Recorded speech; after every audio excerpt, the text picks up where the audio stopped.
અમદાવાદથી સમાચાર કે જ્યાં સાણંદના નળકાંઠા વિસ્તારના ખેડૂતો પણ મુશ્કેલીમાં મુકાયા હોવાની વિગત છે। જી હા, એવા અનેકો ગામ છે કે જ્યાં ખેડૂતોના ખેતરમાં પાણી ફરી વળ્યા છે। નળકાંઠાના 10 ગામોના ખેતરમાં પાણી ફરી વળ્યા છે। સિંચાઈ વિભાગની બેદરકારીનો ભોગ ખેડૂતો બની રહ્યા છે। રેથલ, કુંડલ, મલાસણા, પાવા સહિતના 10 ગામોમાં તારાજી સર્જાઈ છે। જે ગામના ખેતરોમાં પાણી ભરાયા ત્યાં કેનાલ જ નથી।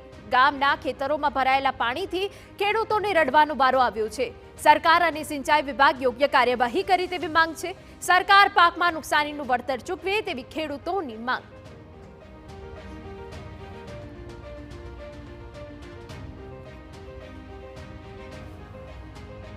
સાણંદ તાલુકાના નળકાંઠાના 10 જેટલા ગામો પાણીથી તરબતર છે અને જે ખેતરોની સ્થિતિ છે એ સ્થિતિ તમે જુઓ તો તમને અંદાજ આવશે કે જે ખેતરમાં કામ કરતા ખેડૂતો છે અને મજૂરો છે। ઘઉંને 1.5 મહિનો થઈ ગયો હતો અને રાતોરાત પાણી છોડીને અમારા ઘઉંનું નુકસાન થઈ ગયું છે।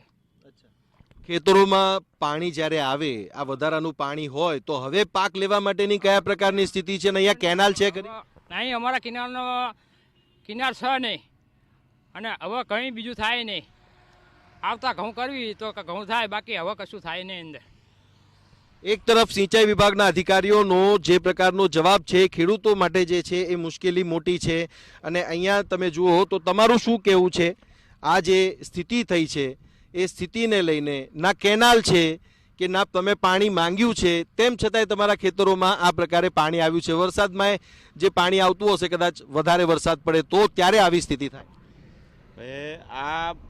આ પરિસ્થિતિ તો વર્ષો વર્ષ થાય જ છે, પણ આ સાલ આકસ્મિક જ એકદમ સાંજે પાણી છોડી દીધું। સવારમાં ખેતર આંટો ખાવા હું આવ્યો ત્યારે ખેતર બધા પાણીથી ભરપૂર થઈ ગયેલા હતા। આની અંદર મેં આ 10 વીઘા ખેતર, 10 વીઘામાં મેં 30 મણ ઘઉં નાખ્યા છે અને 30 મણ ઘઉં ઉગી ગયેલા બધાય અને આકસ્મિક સવારમાં આવ્યો ત્યારે બધું ફૂલ જ હતું, ઘઉં બધા હળી જાય એવી પરિસ્થિતિ હતી। પછી અમે જીસીબી બોલાયા, પાળા નાખ્યા તો પારા હોરું પાણી આવે એવું પરિસ્થિતિ આવે। ગઈકાલે અધિકારીઓ આવ્યા હતા, અધિકારીઓને કીધું તાણ કે આવું પાણી આવતું જ રહે। આમાં અમે શું કરીએ કે અમને તો કોઈ ખબર જ નથી કે આ બધું પાણી આવતું રહે। નહીં તો હવે જે નુકસાની તમારી છે એનું વળતર કે એની જે ખર્ચો તમારો જે છે એ માટેની કોઈ વાતચીત એમની સાથે થઈ કરી? ના, કે એવું કોઈ કીધું જ નહીં કે વળતરની તો એમને અમને કોઈ રિસ્પોન્સ જ આપ્યો નહીં। આ ગામમાં કેનાલ છે ખરી? ગામોમાં કેનાલ નથી અને રેથલમાં હજુ સુધી કેનાલ નથી અને ત્યાંથી કુંડલ ગામમાં જે કેનાલ છે હવે વગર કીધે એ લોકો અહીં પાટિયા ઊભા એમને વધારે પડે એટલે અધિકારીઓ અહીં પાટિયા ઊંચા કરી દે અને અમારા ગામમાં પાણી બધું છોડી જાય। અમારા ગામમાં 300 વીઘા જેવા ઘઉંમાં પાણી ભરાઈ ગયું અને બધાને આ સાલ તો ઘઉં થશે જ નહીં, કારણ કે હવે ટાઈમે જતો રહ્યો। 2 વખત ઘઉં પોખવા છતાંય આવી પરિસ્થિતિ થતી હોય તો અમારે કરવાનું શું? કઈ રીતે? અચ્છા, અહીંયા આપણી સાથે તમારું શું કહેવું છે? આ સમગ્ર જે મામલો છે, કેનાલ અહીંયા છે નહીં, હવે ફરીથી આવી પરિસ્થિતિ ન થાય એ માટે તંત્ર પાસે શું રજૂઆત છે તમારી?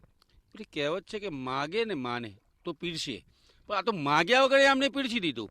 આજથી 10 દિવસ પહેલાં માવઠું થયું હતું। માવઠાની અંદર આ લોકોને ઘઉં કરેલા હતા ને એટલે થોડુંક નુકસાન જીતું, પછી વળીને એમને ખેતરમાં વળીને ઘઉં કર્યા અને મહિનો પહેલાં ઘઉં કરેલા હતા।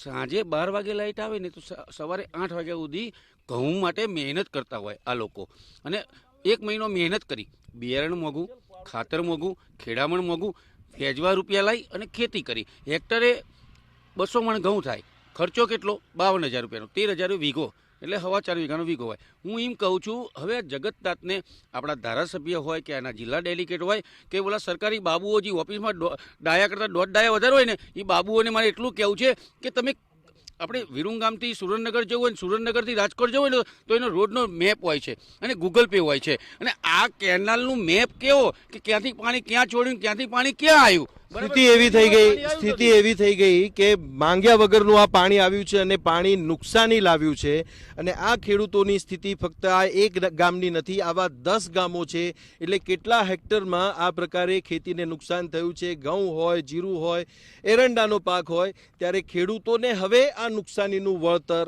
જે પ્રકારે સિંચાઈના અધિકારીઓનો જવાબ છે એનાથી મળશે એવી જે આશા છે એ આશા પણ અત્યારે દેખાતી નથી।